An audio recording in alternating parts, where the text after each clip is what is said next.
This is the historic mill in Millwood, Virginia. They still mill with a grist mill inside, which is pretty cool. It's two big stones rubbed together. But the cool thing What's a mill, Emily? Oh, what's a mill? Yeah, what do you mean they grind things into flour. So you can have cornmeal mill, a wheat, rye flour, wheat flour. And what is this waterway for?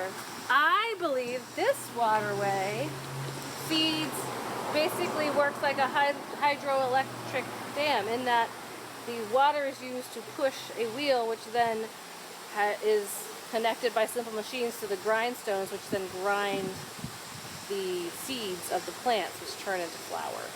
Nifty. Yeah, let's walk down there and check it out.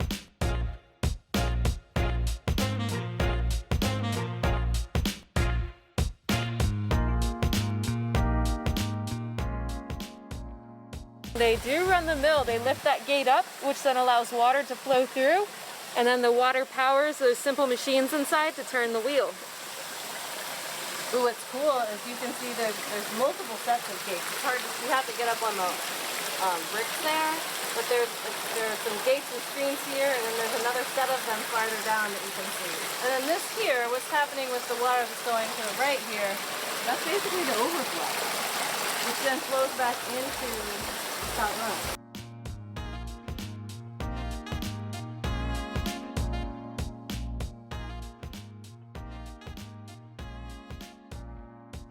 And Spout Run is diverted. So up at the top of the road up there, we saw that this water came in way over there where Lila's standing.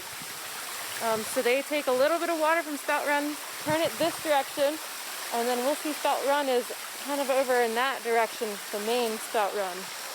So they've just redirected a portion of that run. Get some water flow over here. All right, so here is that water that again gets diverted from Spout Run, and then basically gets put back into the river. The neat thing about this is that this process of taking water out of a river, using it, putting it back in, is something that we humans have done for hundreds of years. And if this is small scale, right? This is just a little bit of activity on a tiny stream, but it happens on huge scales and dams and stuff like that to make electricity.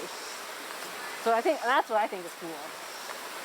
The cool thing is you can kind of see what happens in a much smaller area, and then what could happen, like, you know, think about how big the dams all over the world that they have to destroy. Some of those massive ones. Habitat. Right now, the Three Gorges Dam in China has been in the news because they've had record flooding, and they're concerned that the water is going to go over the dam and tear it and break it, which would then cause massive flooding.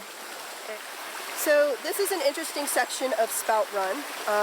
The bedrock comes to the surface here and causes several ledges, which create this wonderful riffling effect, which is making a nice stream sound.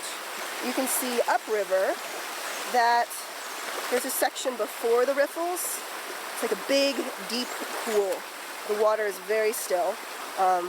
Beautiful reflection of the vegetation in the surface of the water there.